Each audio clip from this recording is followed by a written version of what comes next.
came from a singing family. My mom has an incredible classical soprano voice.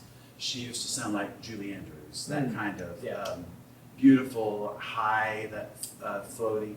There are some genetics, definitely. I have a daughter now that has that same kind of voice. So there definitely is genetics going on there. When I was ninth grade, I started trying to sing and belt up. How old is ninth grade? 15. 15, yeah, something like that. I started trying to belt up higher, and my mom, who had been working with me to that point, said, I don't know what to tell you to do from this point. I'm going to put you in lessons. So my older sisters were at Baylor University at that time. And they were able to get me a lesson with a professor at Baylor to go in, and I went in and he said, I can't do this more than this one time. You really need to find someone at home. I have a full schedule. And so we started doing some vocalizing, and he stopped at the piano, and I was like, oh man, it's done, we're done. He said, okay, wait just a second. He said, back up against the wall. And I was like, I need a parrot. No. He said, back up against the wall. And he said, this is so weird. He said, put your thumbs on your chin, wrap around your neck, and he said, keep your body straight up against the wall. And he said, now do this scale. And out popped a mixed high C. Wow. And I had never done it before, and it scared me. And he went, whew, wow. He said, that is there. That is in you. You've just got to figure out what to do. And so I was like, oh man, this is so awesome. That's so great. I've been, stretching my neck to hit an A flat, and all of a sudden I had this high C.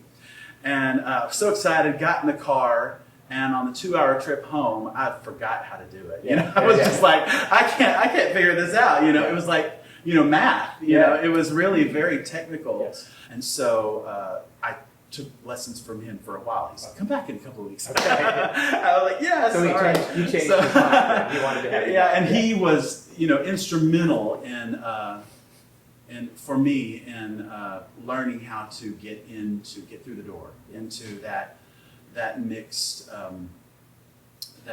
high register. And it's interesting, that approach for me, when I graduated from college, everything was like this.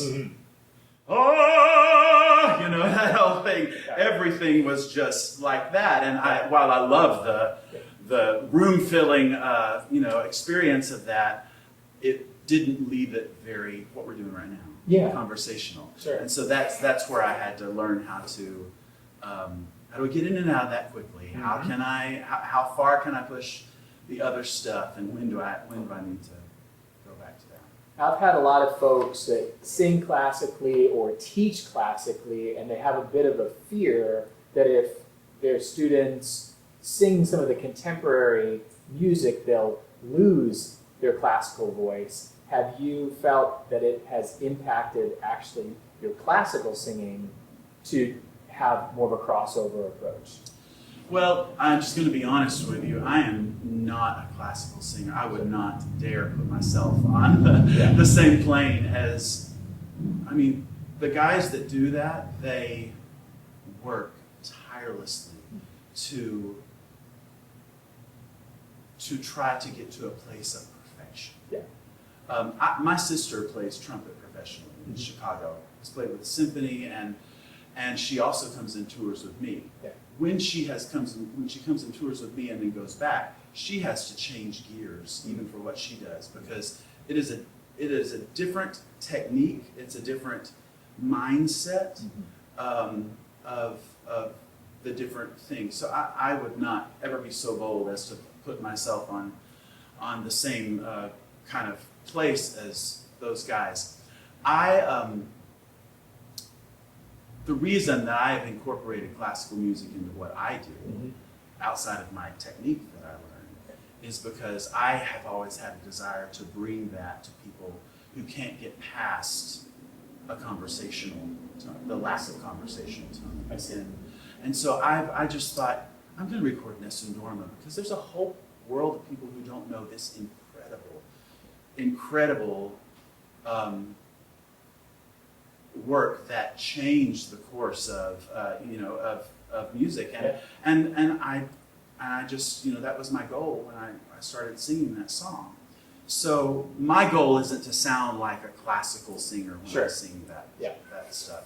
It never has been. I wanted to do the song justice and make people go, oh my gosh, where did that come from? What an amazing piece of art that is. Yeah. So yeah, I forgot the question you asked me. Oh, just that's fine. We could maybe even call it your more legit voice versus pop voice. When you go to your pop voice, your legit voice, does it improve actually by having done the pop songs, or does it make it more difficult? No, I will say, no, my legit voice is a tension release. Okay, yeah. It really is a tension release. Mm-hmm. There is innate tension in contemporary music. Yeah. It's part of the style. And legit is all about singing in that stylistically and about singing with the perfection of technique. Mm-hmm.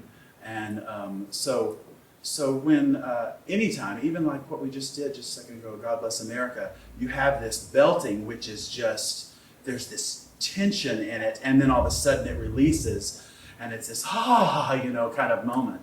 Well, that's what that is. Now, as far as whether it has made it harder or more difficult or easier, once again, I would say probably if I had stayed in classical music my whole life, I would be able to do that a lot better and a lot cleaner. Mm-hmm. But that has not been my goal.